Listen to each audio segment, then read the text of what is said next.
Muchas gracias, buenas tardes a todos. Vamos a haceros una pequeña introducción al evento. Mi nombre es Pablo Gonzalo, responsable del área de cultura de Fundación Telefónica, y me acompaña Nuria Tey, que es directora editorial, ¿no?, de Plaza y Janés. Y solo queríamos daros las gracias por estar aquí. Agradecer muy especialmente a Isabel Allende, que es un inmenso honor y un orgullo y un placer tenerla aquí hoy para presentar su último libro, Largo Pétalo de Mar.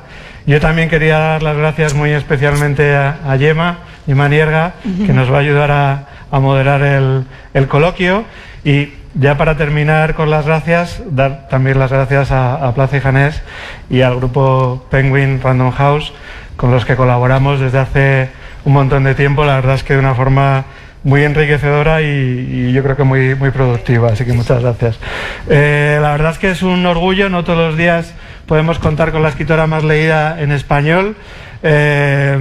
Estamos muy contentos, entre otras cosas porque para nosotros este espacio es un lugar de cultura, pero es un lugar también de palabra, es un lugar de diálogo, y es un lugar también donde nosotros intentamos difundir la cultura contando historias, y todo esto yo creo que es algo de lo que vamos a tener esta noche. Así que para nosotros es un auténtico placer. No me enrollo más porque lo importante es lo que viene ahora. Solo dar la palabra a Nuria antes de comenzar el evento. Gracias, Pablo, y gracias a todo el equipo de la Fundación Telefónica por dejarnos este espacio. En vuestra casa nos sentimos muy cómodos, lo sé por otras presentaciones. Y yo también quiero agradecer evidentemente a Isabel. Isabel ha viajado desde Estados Unidos a España para ayudarnos al lanzamiento de la novela, porque ella sabe que es muy importante cuando nos acompaña, cuando acude a todas las entrevistas, que no han sido pocas, acabaremos con casi 40 en todos los medios. Los que seguís los medios ya veis que estos días pues se está hablando de Isabel, se está hablando de su novela. Ayer hubo una rueda de prensa y la verdad es que yo creo que a partir de esta entrevista conoceremos más la novela, pero también conoceremos más a la escritora, conoceremos más a la mujer y conoceremos más la historia de este Winnipeg que está en esta maravillosa portada. También nos acompaña Gemma Nierga, periodista, que, bueno, muchas gracias por estar aquí, porque es un placer compartir este espacio, compartir esta presentación, y yo creo que también le ha encantado la novela, y todas las conversaciones que hemos tenido nos han dado mucho juego, porque haríamos una entrevista interminable, pero finalmente tendremos que poner un tiempo que tú tienes muy bien controlado, con lo cual vamos adelante con la presentación. Muchas gracias a las dos. Muy bien, muchísimas gracias. Buenas tardes a todos. Es evidente, Nuria, que no me tenéis que dar las gracias, porque para un periodista es un placer, es un lujo, es un honor poder entrevistar, charlar, estar cerca de un personaje como Isabel Allende, que, como bien sabéis, es toda una celebridad, y yo llevo 20 minutos disfrutando de esta celebridad. Gracias. Porque ves entrar a un personaje amable, cercano, pero que no ha dejado de firmar, de hacerse fotos, de atender a todos, y aún ha tenido tiempo de preguntarme por mi vida. Bueno, explica lo de la infidelidad. ¿Cómo voy a explicar, Isabel? Por favor. Yo dice digo, que tiene un máster en infidelidad. Ay, por Dios. Es que hemos estado hablando y digo, ¿cómo le estoy contando a Isabel Allende mi vida? Bueno, perdonad este momento. Isabel, mi primera pregunta es, ¿qué supone ser Isabel Allende? Nada, pues. No, nada no. Nada, pues, si es que la vida privada de uno sigue siendo siempre la misma persona. A la hora del calzón quitado, como decía mi madre, uno es uno, y todo lo que sucede alrededor no afecta. Y no distorsiona. No distorsiona todo nada. lo que sucede alrededor. No. A la hora del trabajo, de investigar, de amar, de estar con la familia, uno siempre es la misma persona. Eso no cambia para nada. Isabel, bueno, yo no sé cómo será con las verdaderas celebridades, los del rock, esa gente, pero pero un escritor tiene una vida muy privada. Isabel, ¿no conocía la historia del Winnipeg? Fíjate, poca gente la conoce en España. Sí. Y es una historia tan española. El Winnipeg, les voy a contar en 2 palabras para que no tengan que leer el libro. La historia empieza al final de la Guerra Civil en España, en enero de 1939. Cuando termina la guerra, pierden los republicanos y 500.000 de personas salieron de Cataluña rumbo a Francia.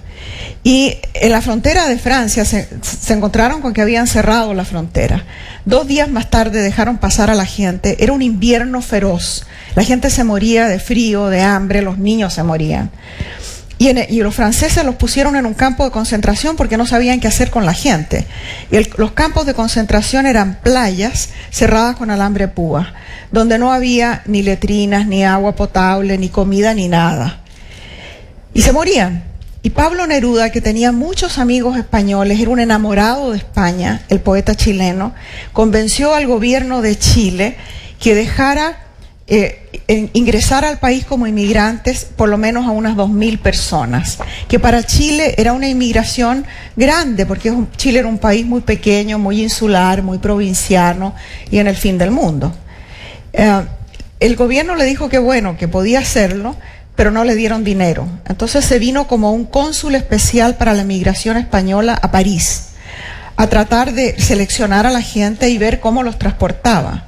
Y consiguió fondos por aquí y por allá y compró un barco de carga, que es ese que ven ahí, que se llamaba el Winnipeg. Y lo acondicionaron en pocas semanas con literas para 2.000 personas, con comedor, con todo lo que se necesitaba. Y él hizo la selección. Y tenía orden de seleccionar gente que no fuera gente de ideas. Esto está escrito, no lo inventé yo. Nadie con ideas. O sea, que llegaran los tontos y en lo posible que llegaran gente que pudiera enseñar su oficio a los chilenos, que somos tan flojos y que no sabemos nada de nada, que nos vinieran a enseñar. Y Pablo Neruda efectivamente seleccionó a obreros calificados, pero también a sus amigos, los intelectuales, los poetas, los escritores, los impresores, los músicos, toda esa gente maravillosa que eran amigos de él o que él conocía por referencia. Hay una historia muy linda. Entre la gente que hizo la cola para venir a pedir la visa para Chile, para subirse en el Winnipeg, porque todo el mundo quería irse en el Winnipeg, llega uno y le dice: ¿y usted qué hace?, le pregunta a Neruda. Y él le dice: pues yo trabajo en el corcho. Y entonces le dice Neruda: en Chile no hay alcornoques. Pues lo sabrá, le dice el otro. Entonces le dice: súbase. Y lo trajo a Chile. Y en verdad empezamos a producir corcho en Chile. Eso sintetiza lo que hicieron los españoles que llegaron a Chile. Pero lo que hicieron los chilenos me parece admirable, Isabel, porque los supervivientes, he leído cosas estos días, cómo describen la llegada a Valparaíso, cómo describen el camino de Valparaíso a Santiago, increíble, que los pueblos le recibían. Te lo digo porque en estos momentos en el que parece que nos molesta el que viene de fuera, los refugiados que llegan, que mueren en el mar, sin embargo, cómo los chilenos recibisteis a los españoles que llegaban allí con los brazos abiertos. Bueno, no todo el mundo, porque el país estaba bastante dividido. Los conservadores y la Iglesia Católica no querían a esta gente porque eran gente de izquierda, eran comunistas, decían que eran ateos, que violaban monjas, que venían a quitarle el trabajo a los chilenos. Bueno, la misma retórica que existe hoy día contra los refugiados en todas partes. Pero el pueblo chileno los esperaba con los brazos abiertos. Y cuando llega el barco a Valparaíso, llegó en la noche. Entonces esperaron hasta el día siguiente al amanecer para el desembarco. Y tanto les habían dicho a estos refugiados de que los chilenos eran muy sobrios, de que había una campaña en contra de ellos, que no sabían qué estaba pasando en el puerto cuando vieron una multitud de gente que cantaba las canciones españolas de la Revolución, que cantaban el himno del republicano, que había banderas de todas partes de España. Un recibimiento increíble. Y mucha gente les abrió sus casas. Yo me crié en la casa de mi abuelo.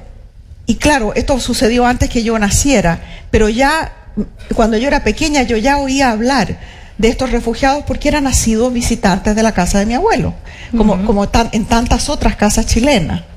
tuvieron un impacto extraordinario. Del puerto de Valparaíso se los llevaron en un tren especial a Santiago. Y el tren demoraba, no sé, pues 3-4 horas, pero se demoró casi un día, porque aunque no paraba en las estaciones, iba muy lento, porque en todos los pueblos, el pueblo entero se volcaba a la estación a celebrarlo, a cantarles, a pasarles por las ventanillas comida, dulces chilenos, vino. Una cosa pero espectacular. Y ellos hicieron de este viaje, que era un viaje de la esperanza, hicieron ya del exilio su forma de vida, porque ellos se quedaron ya la mayoría en Chile y se convirtieron en chilenos. En parte fue porque el mismo día que llegaron estalló la Segunda Guerra Mundial. Entonces ya no era cosa de volver a Europa. Y a España no podían volver porque Franco estuvo en el poder 40 años. Entonces tuvieron que esperar hasta entonces con la idea de algún día regresar a España. Ya tenían hijos, tenían nietos, se habían casado con chilenos.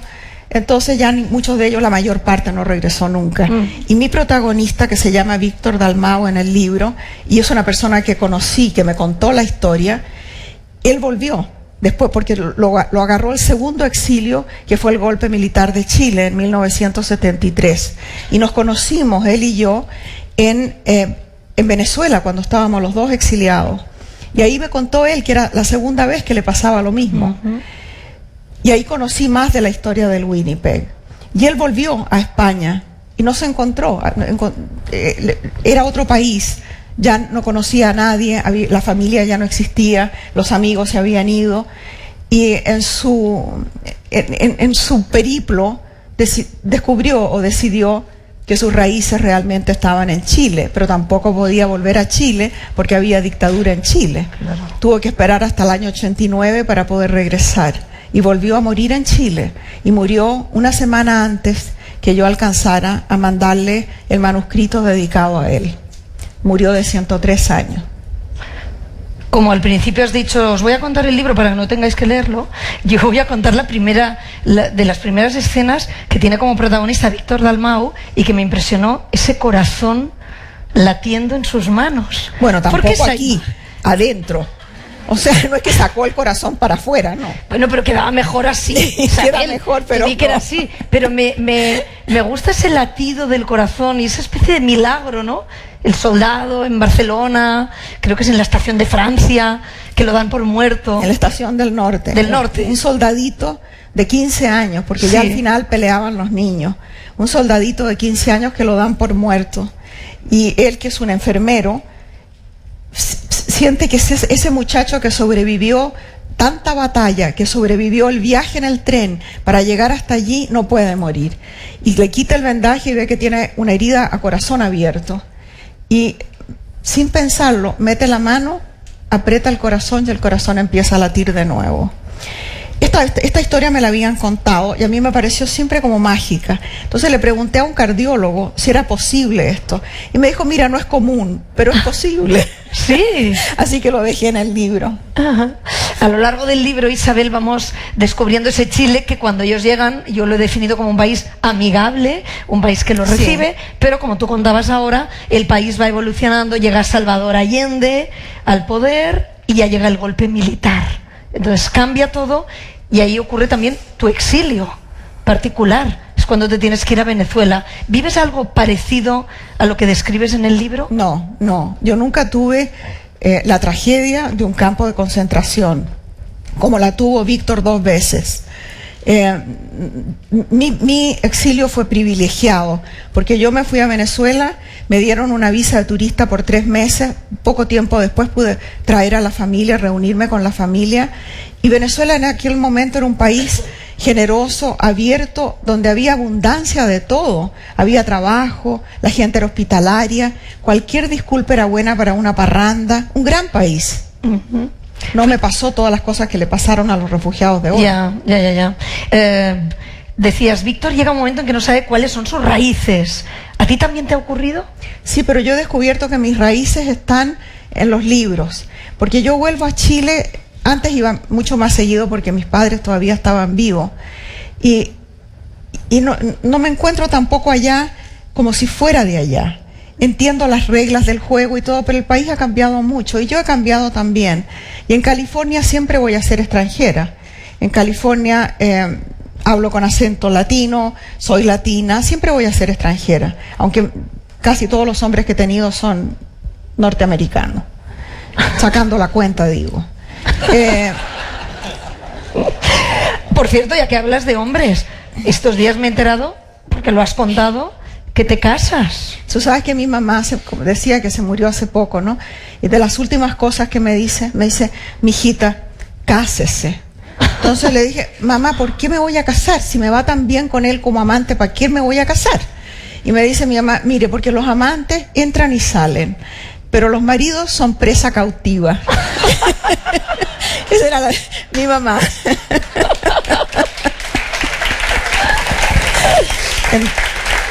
Entonces, por darle gusto a mi mamá, me voy a casar en julio. Te vas a casar en julio. Ajá. Y bueno, el amor siempre está presente en las novelas, está presente en tu vida, es algo muy importante el amor, y me gusta cuando tú hablas del enamoramiento a los 15, que fue de tu marido. No, mi primer enamoramiento fue a los 7. ¿A los 7 ya? Me enamoré del vecino, y después cuando tenía como 13 me enamoré en Bolivia, fíjate, de un muchacho. Nos castigaron a los dos en un corredor, nos ponían contra la pared, y yo miré así y lo vi de espalda. Y tenía unas orejas tan grandes que parecía una ánfora griega. Por detrás se le veían unas orejas enormes. Me enamoré de las orejas. Mira qué curioso, ¿no? Sí. Todavía tengo obsesión con esas orejas. Llego a soñar con las orejas del Mickey. ¿Sueñas con esas Sueño orejas? con esas orejas. Bueno, nunca me miró, te podrás imaginar, ¿no? Pero estuve enamorada de él como 2 años. Los amores me duran bastante. En general unos 20 años. 20 años te duran. Sí. ¿Tienes calculado que a los 20 años? Como a los 20 años se me pasa el amor, pero me demoro como otros 8 en tomar la resolución de dejar al marido. Es mucho. Bueno, por suerte con este no voy a tener tiempo, porque ya tengo 76, así que no creo que viva hasta los 106, no. Pero Isabel, ¿lo cuentas como una cosa matemática? ¿Lo notas perfectamente cuando el amor ha desaparecido? ¿Qué sentimiento emerge cuando el amor se va? Yo creo que la primera vez que tienes ganas de matarlo ya sabes que se acabó el matrimonio. Pero uno por no dejarte, fija, porque ya ha invertido tanto en esa relación, se queda, y van pasando los años, y a los 8 años uno dice, ya está, basta. ¿No te pasa a ti?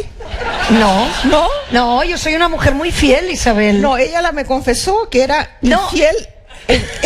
Ni siquiera en serie, sino que simultánea. No con el marido de hoy, sí.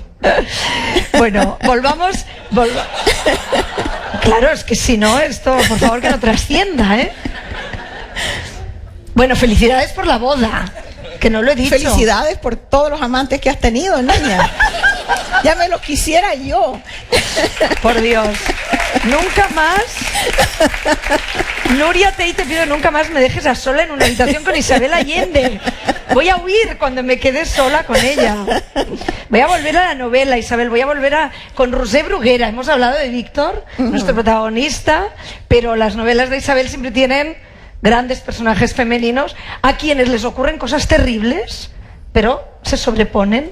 Y Roser Bruguera, a mí me encanta, esa mujer pianista, luchadora, llega a Chile, no tiene nada de nostalgia, no mira a España como un país al que quiere volver. Ella mira siempre hacia adelante. Mientras que él, Víctor, está así.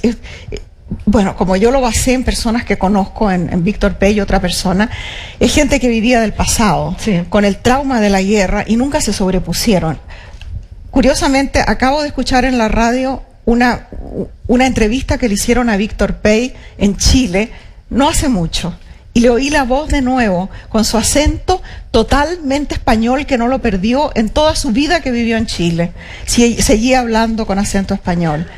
Y él seguía mirando hacia España, y con el pasado muy presente, y podía ponerse muy taciturno, porque el recuerdo de los campos de concentración, de las brutalidades que vio, le quitaron toda ilusión respecto a la humanidad.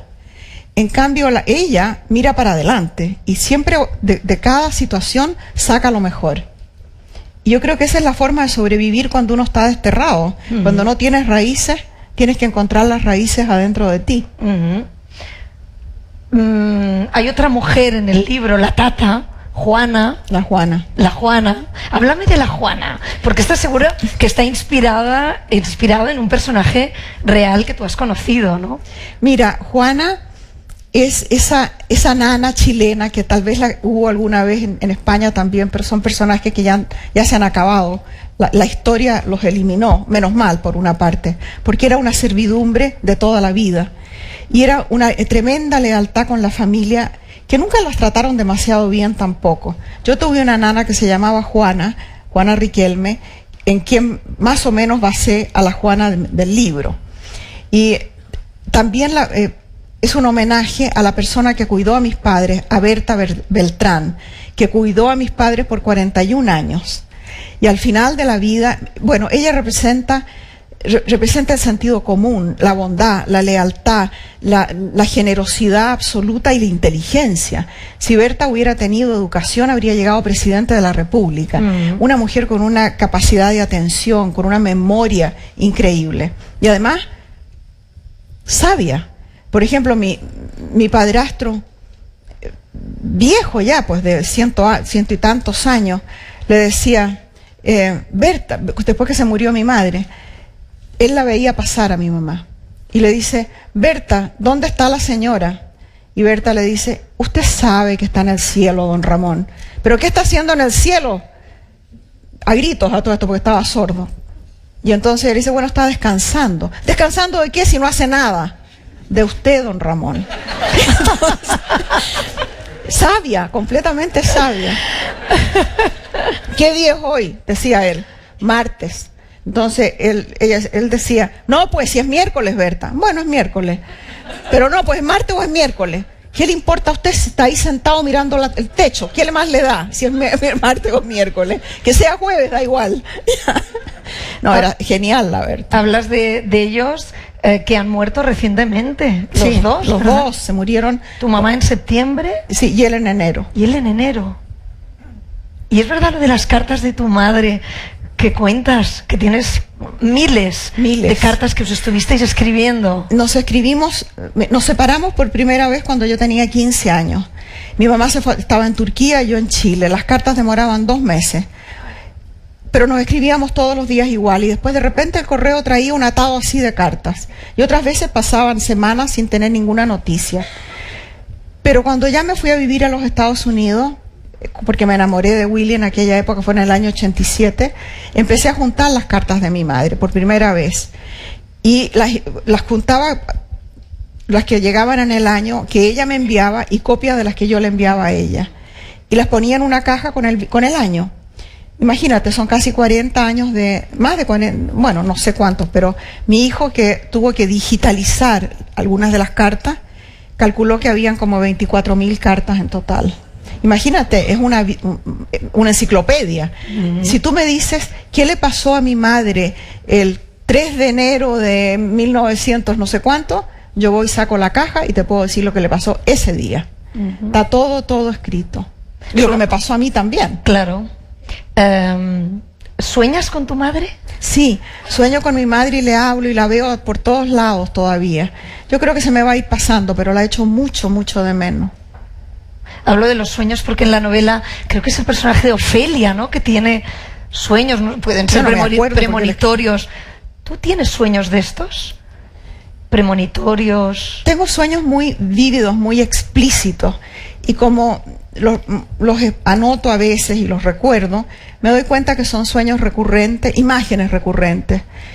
Y ya más o menos sé interpretarlas. Así que por eso los sueños me dicen cosas, pero no porque sean proféticos, sino porque yo creo que uno en la vida que nosotros tenemos, sobre todo en esta vida llena de ruido en que estamos, y de imágenes y de información, a nivel inconsciente acumulamos información. Y cuando estamos dormidos, parte de esa información emerge en los sueños. Y si prestamos atención, nos pueden servir en la vida. Por ejemplo, cuando yo sueño que hay, y esto es un sueño muy recurrente, una casa desordenada, en que abro una puerta, ya hay un despelote en esa pieza que no se entiende, y después abro otra puerta y de nuevo, y trato de ordenar, y hay más desorden, y yo sé que esa es mi vida. está sucediendo cosas en mi vida que no las he organizado, que se van acumulando las cosas pendientes. Y entonces el sueño me lo dice. Pero, sin embargo, no me da la impresión que tengas una vida caótica o desorganizada. Aquí adentro. Aquí adentro está. Porque tengo tantas cosas adentro de la cabeza que, mira, mis nietos solían decir cuando eran chicos que yo tenía un pueblo en la cabeza. Un pueblo. Y que vivía en el pueblo. Porque en verdad me pasa que estoy todo el tiempo imaginando cosas. Es terrible. Mira, si yo hubiera nacido en otra generación, estaría institucionalizada. Así que menos mal es descubrir la escritura, porque si no... Y quizá cuando escribes, cuando estás metida en una novela, hay más orden en tu cabeza. La época esta de la promoción es la caótica, ¿no? No, cuando estoy escribiendo voy ordenando el desorden. Por ejemplo, cuando murió Paulita, fue un año terrible, ese año del año 92. Y cuando finalmente Paulita murió, para mí había pasado todo en una larga noche. No podía distinguir un día de otro, no podía distinguir una etapa de otra. ¿Qué pasó entonces? ¿Por qué pasó esto? Nada. Mi mamá me devolvió 180 cartas que yo le había escrito, porque mi mamá primero me acompañó en España, y después cuando ella se fue a Chile yo le escribía. Ella me devolvió 180 cartas que yo le había escrito, y con esas cartas fui viendo día a día la trayectoria de lo que había pasado, y al poder ordenarlo en el libro pude entender, ya lo separé por lo menos en semanas, en meses, no era solo una larga noche, y pude no solo entenderlo, sino aceptarlo, aceptar que la única salida para Paula era la muerte. Entonces todo ese libro y muchos otros que he escrito me ordenan por dentro. Antes te comentaba que estos días he estado leyendo La suma de los días, que en realidad es un libro que tú le escribes a Paula. Querida Paula, desde que has muerto, y le vas contando todo lo que ha sucedido. Eso fue porque después que escribí Paula, me llegaron muchas cartas de gente que decía, bueno, ¿qué pasó con la gente que mencionas en Paula? ¿Qué pasó con Ernesto? ¿Qué pasó con...? Bueno, y entonces tenía que contar la segunda parte. Y cuando escribí La suma de los días y se publicó, mi hijo y mi nuera me prohibieron volver a escribir una memoria. ¿Por qué? Porque quedaron sumamente ofendidos. Perdona, Lori. Sí. Está ahí. Sí, es verdad, me lo decías, que a Lori no le gustó nada. Dijo, no me metas en otra claro. novela tuya. Es que ella es muy privada y se vio expuesta. Pero lo que yo digo es que si cualquier cosa que ustedes me cuenten, yo la puedo usar. Ay, qué miedo. Dios mío. No me digas eso, Isabel. Bueno, ya viste. Voy a ser el personaje de la próxima novela. Bueno, tú ya viste lo que te pasó por decirme en un minuto el cuento de la infidelidad. Doy fe que no le podéis contar porque os veréis reflejado. Y cuando me dicen, te voy a contar un secreto, yo digo, no, por favor, no. Porque no puedo guardar un secreto. Pero eso es verdad, Isabel, que todo lo que la gente te cuenta puede ir conformando personajes de tus novelas, ¿no? Todo lo puedo usar en contra de alguien. Sí. Creo que es en La suma de los días, perdóname si me equivoco, que un dentista se acerca a ti. Dice, cuando me jubile de dentista, escribiré novelas. Y tú le contestas, cuando me jubile de escritora, me haré dentista. Sí, porque la falta de respeto. ¿Por qué todo el mundo, Isabel, esta es la pregunta, cree que es capaz de escribir una novela? Porque yo creo que cada uno de nosotros siente que su vida es una historia digna de contarse. Y lo es. La cosa es saber contarla. Claro. Pero cada vida es una historia importante para esa persona y posiblemente para muchas otras personas también. A mí me llegan muchas cartas de lectores, sobre todo mujeres, que me dicen, quisiera que me ayude a escribir mi vida, porque me ha pasado todo esto, y me cuentan en una carta más o menos lo que les ha pasado. Yo no puedo ayudarlas a escribir esto, pero comprendo la necesidad de contarlo. Además que al escribirlo, como te decía, se ordena. Sí. Se ordenan las cosas. ¿Sabes qué encontré el otro día buscando por YouTube, por internet, navegando? Encontré unas declaraciones de tu hija Paula y tú juntas, hablando de feminismo. De una entrevista en Venezuela. Fíjate. Me pareció súper emocionante ver a tu hija. Me la mandaron por internet. y pude ver a mi hija y oírle la voz, que se me había olvidado la voz. Claro. Fue tan impresionante, lo vimos con Nicolás, con mi hijo, que ¿Sí? llorábamos los dos, porque fue tan emocionante. Lo que es la tecnología, una cosa que pasó hace 35 años en Venezuela, todavía existe. Quizás que más existe también, digo yo. Pues lo recuperé el otro día y me gustó verte en esos años y con tu hija Paula hablando de feminismo, que hay que recordar que Isabel Allende es feminista y ella lo dice desde que era pequeña, desde que era una niña. Desde que antes que llegara la palabra a Chile. En verdad. Porque cuando empecé con el cuento del feminismo, mi mamá creía que yo tenía un problema mental. O sea, pero mi hijita, usted nunca se va a poder casar, así como... Era terrible para mi madre. ¿Pero por qué? ¿Qué decías? ¿Qué le decías? Me daba rabia todo. O sea, me daba rabia el machismo, la autoridad, la injusticia de todo. Mi madre yo la sentía como una víctima. Mi madre se casó, era una señorita. Le educaron para señorita, para ser hija de su padre y esposa de su marido y después madre de sus hijos. No tenía preparación para trabajar. Se casó y mi padre la abandonó a los 3 años. 3 años después la dejó con un bebé que todavía no había nacido, mi hermano Juan. Ella estaba a punto de dar a luz y 2 niños en pañales. Y mi padre desapareció. Y ella volvió a vivir a la casa de su padre porque no tenía otra alternativa. Y en la casa de su padre, donde seguramente la querían mucho, ella se había casado contra la voluntad de mi abuelo. Y mi abuelo le hacía sentir que le había desobedecido y que había vuelto con la cola entre las piernas a vivir bajo su techo. Entonces mi mamá tenía casa, comida, escuela para los niños, colegio para los niños, pero ni un peso para el bolsillo. Entonces, y en esa familia eran puros hombres, eran los hermanos, era mi abuelo, y todos ellos tenían coche, tenían sueldo, tenían libertad, todas las cosas que mi mamá no tenía. Y mi mamá era prácticamente una madre soltera. Además era preciosa.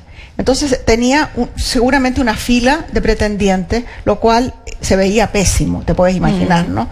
Entonces, además, mala fama, tenía que cuidar su prestigio, su fama, por lo tanto estaba sumamente limitada. Y yo muy pequeña ya me di cuenta lo injusto que era para mí, la diferencia entre la vida de mi madre y la de mis tíos. Yo quería ser como mi abuelo, no como mi mamá. Ya. Tú querías ser el príncipe y no la Cenicienta. No, por supuesto. Qué lata ser la Cenicienta. Claro. Además, que tonta. ¿Quién más tonta la Cenicienta? Se merecía todo lo que le pasó. Bueno, ya veis que Isabel es la muestra de que se puede ser feminista y guapa. Sí, como lo no. digo en referencia, ya sabes, a un candidato a las europeas de Vox que dijo que las feministas eran todas unas feas. Éramos todas unas feas. ¿Y él cómo se ve? Él, bueno, no lo voy a definir, solo hay que ver la foto. Pero Isabel, hablemos del feminismo y también de tu fundación, una fundación estupenda creada precisamente para ayudar a los niños, a las mujeres, porque hemos avanzado mucho más lento de lo que uno pudiera imaginar, ¿verdad? Pero hemos avanzado. Hemos avanzado. Yo estaba un poco asustada de que el feminismo se hubiera trancado, el movimiento feminista se hubiera trancado, porque por un tiempo las mujeres jóvenes no querían saber de feminismo, les parecía que era poco sexy, y la verdad es que era poco sexy, y sigue siendo poco sexy, pero es una lucha que hay que hacerla. Pero ahora con el movimiento Me Too, hay toda una juventud que se ha incorporado a esto, y yo creo que no tiene que ser una lucha contra el hombre, y tampoco hay que verse fea, ninguna razón para eso. Es una cosa de justicia, de qué mundo queremos vivir, cómo queremos que sea el mundo de nuestras hijas y de nuestras nietas. Terminar con el patriarcado, que no nos conviene a nadie, ni a hombres ni a mujeres. Sí, sobre todo a los hombres, porque viven... No sobre todo, no. Sobre todo a las mujeres. No, sobre todo, no, perdón, no lo he planteado bien. Las mujeres, pero quiero decir que los hombres, tú lo has dicho, no es una lucha contra los hombres, tiene que ser una lucha con ellos. El problema es que tiene que ser con los hombres jóvenes, que son los hijos de otras feministas, o que se criaron en ese ambiente. Los hombres viejos, hay que esperar que se mueran uno por uno. No tiene remedio. Lo das por perdido. Se están muriendo. Pero lo das por perdido, de verdad. Sí. Pero los jóvenes sí, los jóvenes yo creo que están en esta lucha con las mujeres porque les conviene. Porque ya el mundo ha cambiado y las mujeres no aguantan lo que aguantaban antes. Hay un personaje, Ofelia, no lo voy a contar, pero hay toda una desgracia allí también, tan machista en el libro, ¿verdad? Tan de dejar que la mujer no viva su propia vida. Esa Ofelia es la generación de mi madre. Sí. Señorita, como mi madre. Sí. Criada también para ser cuidada y que la vida le da un coletazo. Isabel, ¿en qué punto estás de la vida? Yo veo la vida como un camino, no lo veo así como hitos, que estoy aquí, estoy acá. Fuera del momento en que Paula murió, en que todo cambió para mí, el resto ha sido un camino, con obstáculos, con alegrías, con de repente cambios violentos de dirección, pero dentro de todo uno sigue siendo la misma persona. Empezamos la entrevista contigo preguntándome cómo se siente ser ahora la persona que ha tenido algún éxito como puedo haber tenido yo. Y te dije que nada cambia por dentro. Y esa es la idea, de que uno camina por la vida dentro de su misma piel. Uno siempre es la misma persona por dentro, con los mismos complejos, las mismas obsesiones, los mismos amores. Uno es siempre la misma. Entonces, cuando tú me preguntas en qué etapa estoy, no son etapas, estoy siguiendo mi camino hasta que me muera. Y me queda un tiempo todavía que espero estar sana y seguir escribiendo. Bueno, y seguir pololeando, como decimos en Chile. Bueno, y esperamos que ese tiempo sea muy largo, Isabel, y que... No, muy largo no, yo no quiero, no. ¿No? No. Para que nos regales muchas novelas y yo no muchas quiero historias más. que se me quiebren las caderas y me pasen cosas, no. Prefiero morirme antes. Ya lo tengo arregladito. ¿El próximo 8 de enero ya te pones a escribir? Empecé este 8 de enero con algo, pero no pude seguir porque se me complicó mucho este año. Con la promoción de este libro, la traducción, los contratos, la miniserie que van a empezar a filmar con Inés del Alma Mía. Entonces he estado viendo los guiones. Ha habido como mucho trabajo que me distrae de la novela. O sea, no sé lo que voy a escribir. Pero ya lo tengo comenzado, es cuestión de que me encierre el 8 de enero a escribir. ¿Por qué el 8 de enero? Porque hay que tener disciplina, un día para empezar. Si no tengo un día para empezar, lo voy postergando, porque siempre hay otra cosa más entretenida, como ir de compras, por ejemplo, o pasear con el perro, qué sé yo, siempre hay algo. Pero si tengo ese día me encierro. Muy bien. Bueno, me gustaría invitaros a que podáis plantear preguntas a Isabel Allende. Yo puedo continuar el rato que sea necesario que me dejéis, pero yo creo que siempre es bueno que vosotros podáis plantear alguna duda que tengáis sobre alguna novela. Adelante. Hay un micrófono por aquí. Oye, pero si gritan la pregunta, yo creo que todos oyen. ¿Si la gritan? Ah, no, porque así... para el video. Claro. Ya, okay. Hola, buenas tardes. Oye, veo que estás leyendo la pregunta. ¿Es un discurso o una pregunta? Es que tengo varias y quiero hacer una. Adelante. La pregunta que tengo es que, bueno, Pablo Neruda tiene mucha presencia en este libro, pero hace bien poco, en 2018, en Chile se volvió a abrir una polémica porque querían cambiar el aeropuerto de Santiago de Chile por el de Pablo Neruda, y las feministas no estaban de acuerdo porque en Confieso que he vivido, Neruda contaba que había violado a la criada, también que había abandonado a su hija. Yo la pregunta que tengo es si usted, por haber mentado en su libro a Neruda, le va a afectar de alguna manera, y luego cómo podemos hacer y cómo haría usted, cómo se puede separar al autor de su obra. Muchas gracias. Bueno, a mí me gustaría que el aeropuerto lo nombraran con un nombre de mujer. Ya estamos hartos con los nombres de militares y con los nombres de hombres. Podría llamarse Gabriela Mistral, ¿no es cierto?, en vez de llamarse Pablo Neruda.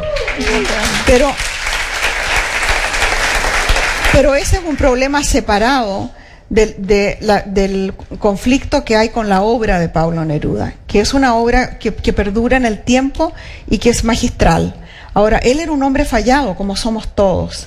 Y si vamos a juzgar la obra por la vida del autor, nos quedamos con que se elimina el 90% de la cultura y del conocimiento universal.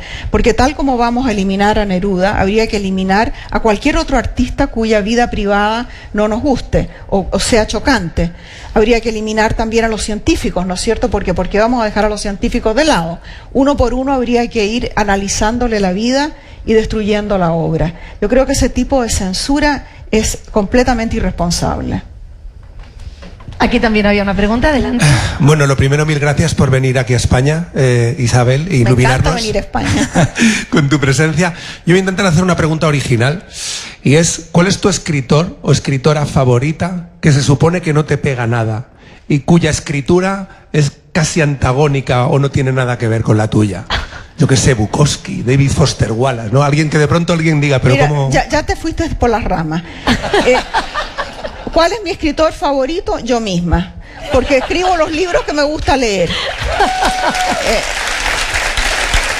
O sea que no puedo contestarte cuál es mi escritor antagónico, porque casi todos, ¿no? ¿Ya? Sí, sí, ¿Quedaste me doy por contento? contento, ¿eh? Ya. Quedó respondida la pregunta, ¿eh? Totalmente, dice. Totalmente, muy rotunda. A ver, allí atrás, por favor. Espera, que se acerque el micro, que como estamos en streaming, ¿no? Creo que hay gente que nos puede estar viendo y así te oirán mejor. Adelante. Buenas noches, Isabel. Lo lamento, no es una pregunta, es un gracias. Soy venezolana. En el año 2016 una compatriota te entrevistó y con respecto a la crisis de Venezuela de ese momento le dijiste, no se requiere mucho para quebrar un país, pero así también se reconstruye, porque lo que es esencial no se lo pueden llevar. Te leo desde hace 20 años y no solo me has inspirado como escritora, sino sobre todo como inmigrante, así que lo lamento, no es una pregunta, es un gracias. Gracias a ti, gracias. Muy bien. Gracias.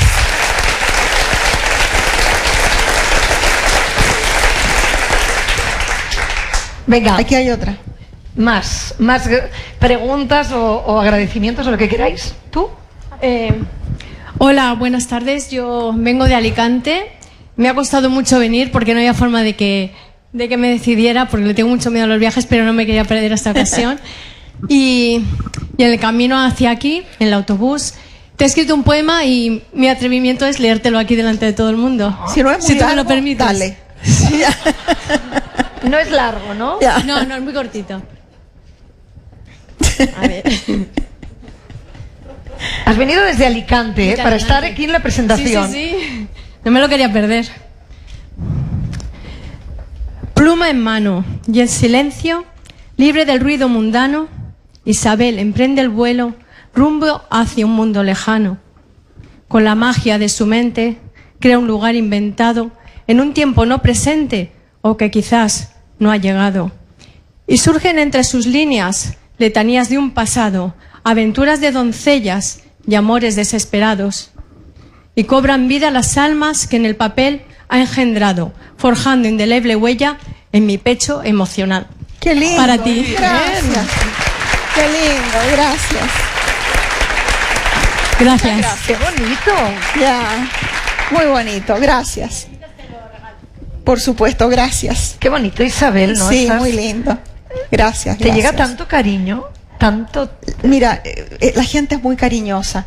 Los críticos son muy severos a veces, pero la gente es cariñosa siempre, oye, eso es maravilloso. Pero yo creo que los críticos no los lees. Bueno, ya no. Al principio vivía entre el sobresalto de que fueran a decir algo malo y la alegría de que pudieran decir algo bueno, pero ya hace muchos años que no me importa. No. No. Te importa lo que digan los lectores y las Claro, lectoras. claro. Aquí había otra pregunta. ¿Alguien ha levantado? Aquí. Hola Isabel, yo soy Juan Claudio, soy chileno como tú, Ajá. de Santiago como tú. Vi unos vídeos tuyos de los años 70. Ay, Jesús. Ya sé lo que vas a decir. No. Es simplemente el recuerdo y el encuentro con el acento chileno, que es un acento muy bonito. A mí me parece una especie como de río que fluye entre una persona que tiene un pensamiento y que lo traduce a través de un lenguaje, que es la forma que uno tiene de hablar. Y tú llevas mucho tiempo fuera de tu país. y sigue hablando como chilena. Entonces me parece impresionante. Bueno, igual que Víctor Pey sigue hablando como español. Claro. Yo creo que son las raíces. Claro, y yo llevo mucho tiempo viviendo acá en España y también sigo manteniendo el mismo acento. Entonces yo te felicito porque tú eres una mujer fantástica y gracias. Tu literatura es genial. Muchas gracias. Muy bien. Bueno, cuando te dije, ay Jesús... ¿Qué imaginabas? Porque ya me lo imaginaba. En los años 70 yo era periodista y me pidieron que hiciera un reportaje a un lugar que se llamaba el Bim Bam Boom en Chile, que era un teatro frívolo, en el que aparecían unas gorditas bonitas que bailaban con plumas en el trasero y qué sé yo, tú sabes, lo típico. Y entonces la idea era que yo fuera a emplearme ahí para poder hacer un reportaje desde adentro. Y resulta que llegó la televisión y me filmaron con las plumas en el trasero y qué sé yo. Bueno, mis suegros no me hablaron por 6 meses, con eso te digo todo. Y yo pensé que ese video ya no existía, por supuesto, porque eran tiempos primitivos en que no había los medios de ahora. Pero resulta que todavía circula en algunas partes. Así que es terrible. Isabel, esta noche todos iremos a buscar el vídeo. No lo van a encontrar. No lo van a encontrar. No Pondré lo busquen. plumas, Allende. Con plumas. Plumas de Isabel Allende, periodista. Era la época de periodista que trabajabas en la revista Paula, Qué ¿verdad? horror. Pero fíjate que lo que pasó... ¿Se llamaba así? Sí. ¿La revista? La televisión... Bueno, se suponía que tenía que bajar por una escalera. El coreógrafo me explicó claramente cómo era la cosa. Me dijo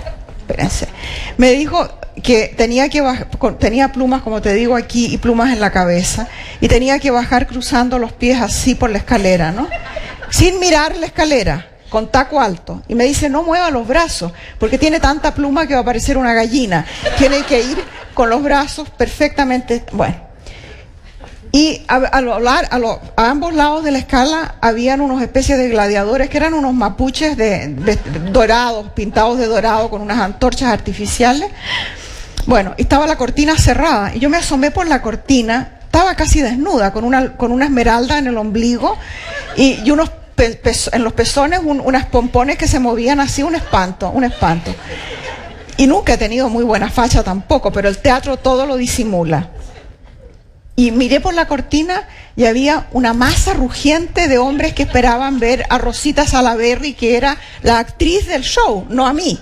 Yo dije, me van a tirar tomates aquí. Me dio tal terror que no pude hacerlo. Entonces, como ya estaba la televisión, me filmaron a mí de frente, sin bajar la escala.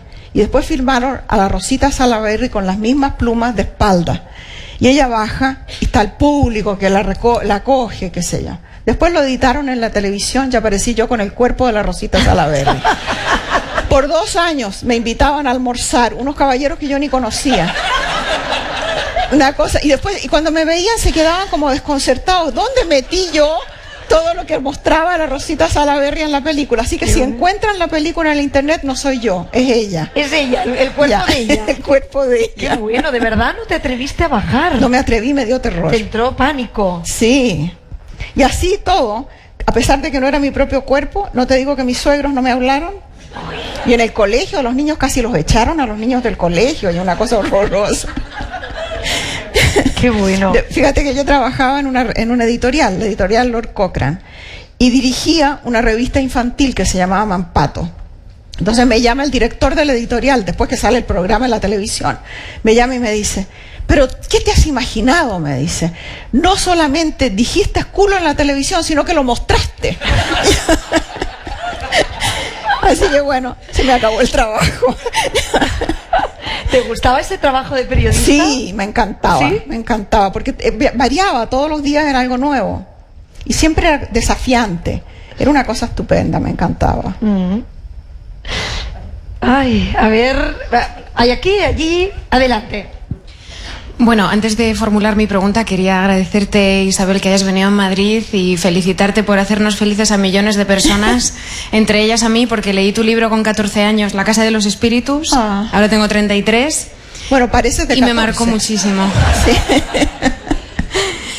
Entonces, mi pregunta es en relación a la adaptación cinematográfica o de serie que has dicho de Inés del alma mía. ¿Cuál es tu opinión personal y sincera? Porque ya tuvimos un poco de escarmiento con la versión cinematográfica de La Casa de los Espíritus, ¿no? Mira, están haciendo una miniserie que es una coproducción de la televisión española con la televisión chilena. Y yo leí los guiones y me parece que se ajustan mucho y muy bien al libro, con toda la libertad que tiene que tener otro medio, porque es diferente una cosa que está escrita a una cosa que vas a ver en la pantalla. Pero si se puede hacer bien, puede quedar fantástico, mucho mejor que el libro. Yo no leería el libro, esperaría la miniserie, que se supone que va a salir el próximo año. Bueno, gracias. Ese era un personaje Creo que es muy difícil superarte, ¿eh?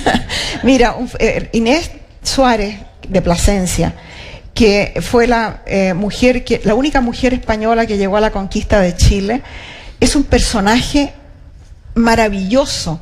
Otro personaje al cual no hay nada que inventarle, porque todo lo que le pasó en la vida es más que suficiente para escribir un novelón. Y ahora creo que en la miniserie se va a dar a conocer todavía más ella. Esta muchacha hablaba de La Casa de los Espíritus, que más allá de que la película te gustara más o menos, es muy divertido cuando Isabel cuenta cómo fue el rodaje y el contacto con las estrellas, ¿no? Con Antonio Banderas o con... Ay, con Antonio Banderas, con Antonio Amor, pero ¿y ellas? Eran Meryl Streep y Glenn Close. Sí, exacto. Winona Ryder. Sí, y cada una con sus neuras. Sí, y con la Vanessa Redgrave. Era un elenco fantástico.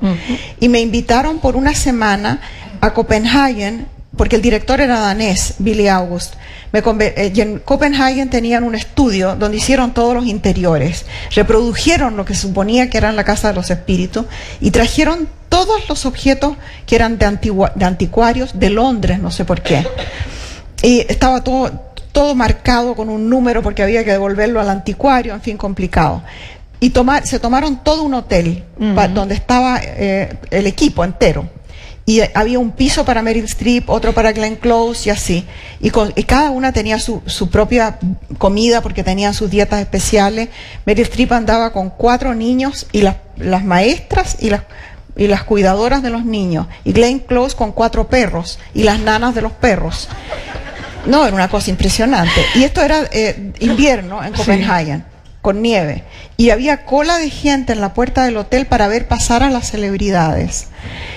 Y poder verlas de lejos. Entonces realmente la entrada se hizo por la cocina para que la gente no asaltara a los actores. La única que entraba por la puerta principal era yo. Y entonces decía, ¿y esta quién es? ¿Y quién es esta? Entonces yo pasaba como si yo fuera una de las actrices echándome aire. Y alguien algún día dijo, mira Meryl Streep. Claro, mira Meryl Streep, esa era yo. Bien parecida a la Meryl Streep. Había otra pregunta por aquí, por favor. Adelante. Pues estoy muy emocionada de estar aquí. Muchísimas gracias. Yo soy de Brasil y usted ha dicho que recibe muchas cartas y quería saber si suele contestar alguna de ellas, porque serán muchísimas, me imagino yo. Y también si alguna de ellas ha servido de inspiración para escribir alguno de los libros. Mira, recibo muchas cartas y las contesto todas, pero la primera solamente, porque contesto la carta y inmediatamente me contestan de nuevo. Y no puedo tener correspondencia con cada uno de mis lectores, sería imposible. Pero siempre contesto la primera carta, porque es como un saludo, alguien que te tiende la mano. No vas a estrechar esa mano. Ahora, si algunas cartas son inspiradoras, claro que son. O sea, no es que yo copie la historia o que copie a la persona, pero hay veces que los sentimientos, las emociones me inspiran. ¿Alguna pregunta más? ¿Sí? A ver. Ahí. Hola, buenas tardes. Estoy muy emocionada de estar aquí. Venimos desde Jerez. Ha sido una aventura venir para acá para verte y solamente comentarte que yo creo que tú abres tu corazón tantísimo en cada libro, que es como que nos abre la puerta a que seamos también parte de tu familia. Yo por lo menos me siento así cuando lo estoy leyendo, ¿no? Entonces quería saber, aparte de este libro Después de Paula, de La suma de los días, que sí era realmente como más autobiográfico, en el resto de tu bibliografía, ¿no?, de tus libros, ¿qué porcentaje de realidad de tu familia, de tu vida real es la que tú metes ahí? ¿Y qué porcentaje es todo imaginación? porque es que lo haces tan bien que parece que es todo real. Y parece que sí, que nos abres la puerta para poder compartirlo contigo. Mira, sería tan difícil contestar esa pregunta porque no sé cuánto es real y cuánto he imaginado en mi propia vida. De verdad, porque, mira, para darte un ejemplo un poco pedestre, por ejemplo, me enamoro y entonces me invento a un tipo. Invento que el tipo tiene un montón de virtudes que no las ha tenido jamás, pero yo las veo clarísimas. Entonces tú me dices, bueno, ¿cuánto es realidad y cuánto no es? No sé. Mi mamá decía que yo tenía el síndrome del árbol de Navidad. Y eso es que escojo a un señor cualquiera, que es un árbol de Navidad, un pobre árbol que no merece la pena. Y le cuelgo chirimbolos, lo adorno, le pongo luces, lo pongo espléndido. Y me dura un tiempo hasta que todo árbol de Navidad termina por caérsele los chirimbolos y quedar en el suelo. Entonces, y que eso me pasa por tener un exceso de imaginación. Y lo mismo con la vida real. Cuando cualquier evento yo lo veo o exagerado o cambiado y no te puedo decir cuánto es verdad. Mira, si veo un accidente de carro con mi hijo Nicolás, yo llego contando una historia que me puedo demorar 1 hora en describir. La muerte, la sangre, los espectadores, lo que sé yo. Y llega Nicolás y dice, parece que nos atrasamos un poco porque había un accidente en la calle. Eso es lo que él vio. Yo veo todo, lo que no era, tal vez. Así que cuando tú me dices cuánto es real, yo creo que todo es real. En este libro, todos los hechos históricos son reales, están documentados.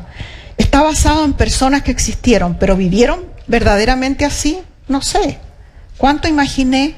¿Cuánto agarré de otra gente para colgársela a otros? Tampoco sé. Entonces, eso también pasa con las memorias. Que cuando escribo una memoria que yo creo que es completamente honesta y verídica, que todo lo que digo ahí es verdad, pero está visto con mi perspectiva, con mi visión.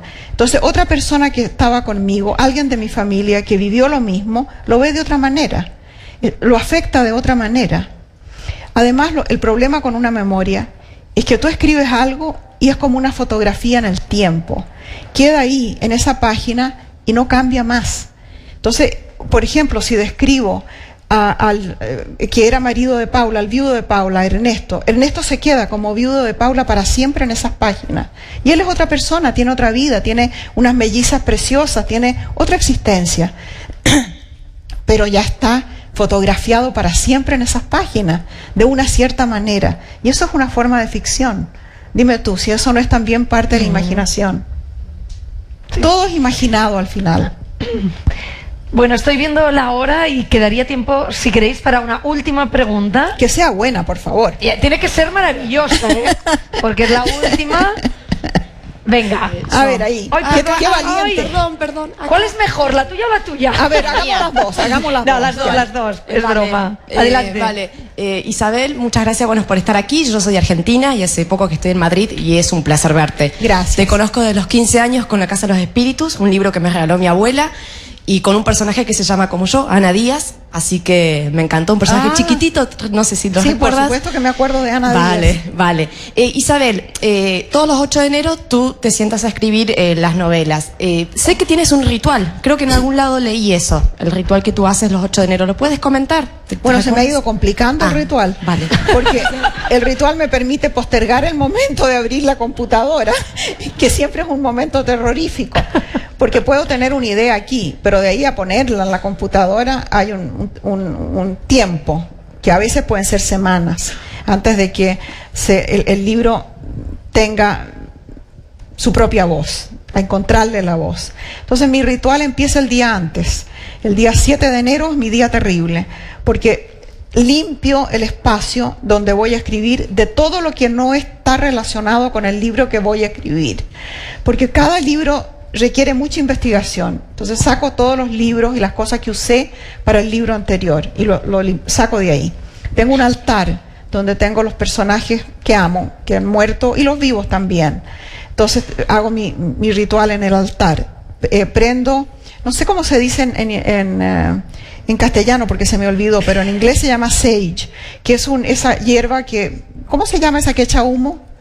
¿Incienso? No, no es incienso. Bueno, pongámosle que sea incienso, pero no es. ¿Ah? Eso. Entonces prendo esa cuestión porque dicen que limpia el aire y además por los mosquitos y por todo eso. Y me preparo para el día siguiente, tengo mi té especial, que es un té de mango, tengo todo listo para el día siguiente a las 8 de la mañana sentarme a escribir. Y el 8 de enero, que estoy asustada, empiezo. Aunque pase lo que pase, aunque esté enferma, aunque...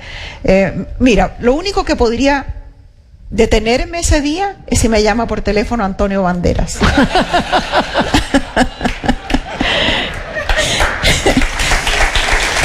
Bueno, qué bien. Bueno, ya la última, ¿eh? Qué responsabilidad. Qué responsabilidad. Qué responsabilidad, la última. Bueno, Isabel, gracias por venir. Soy lectora tuya desde hace, todo, lo he leído absolutamente todo. Gracias. Trabajo aquí en Fundación Telefónica. En nombre de Fundación Telefónica, de todos mis compañeros, quiero decirte que la expectación que había hoy en la casa, y por aquí ha pasado gente importantísima, tenemos esa suerte, el cariño y la expectación con que te esperábamos hoy, yo no lo había vivido nunca. Gracias. Así que Gracias gracias por este rato. Y para terminar con esa responsabilidad de una gran pregunta, no tengo ni idea si es una gran pregunta, pero me gustaría terminar regalándole algo a alguien que creo que ha sido muy importante en tu vida, una española que creo que también marcó una gran diferencia en tu vida, que fue Carmen Balcells. Me gustaría quizás que nos dijeras algo para terminar. Gracias. Bueno, Carmen era esos seres absolutamente inolvidables que ocupan el espacio total. Cuando yo escribí La Casa de los Espíritus, alguien me dijo que necesitaba un agente literario. Yo no sabía que existían los agentes literarios, yo creía que los agentes eran para el deporte, para el fútbol. Y me dijeron, la mejor agente para la lengua española es Carmen Balcells en Barcelona. Y yo le mandé a Carmen el manuscrito de La Casa de los Espíritus en un sobre que decía Carmen Balcells, Barcelona. No sabía la dirección y le llegó. Y Carmen lo leyó, me llamó por teléfono a Venezuela y me dijo que me iba a representar. Y me dijo, mira, me gusta tu novela y yo voy a ver que se publique.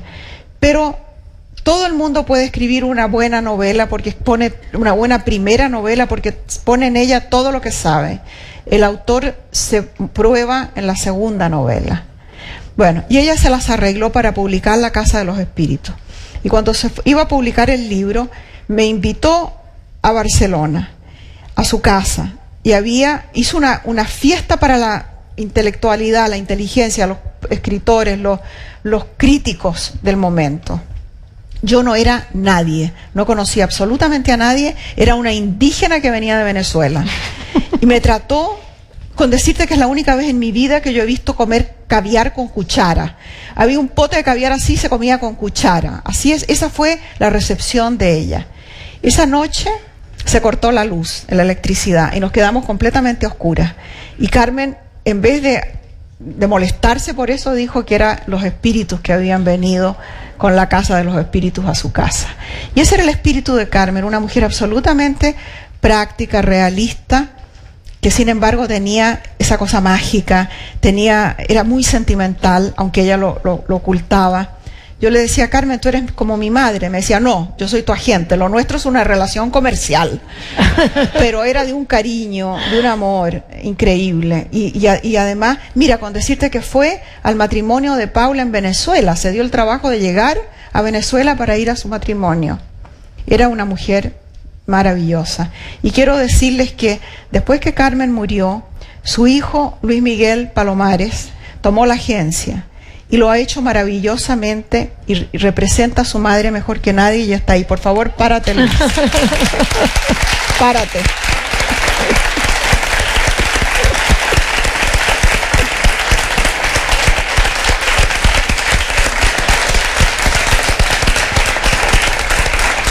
Bueno, ha sido una excelente última pregunta, ¿eh? Sí. Muy bien.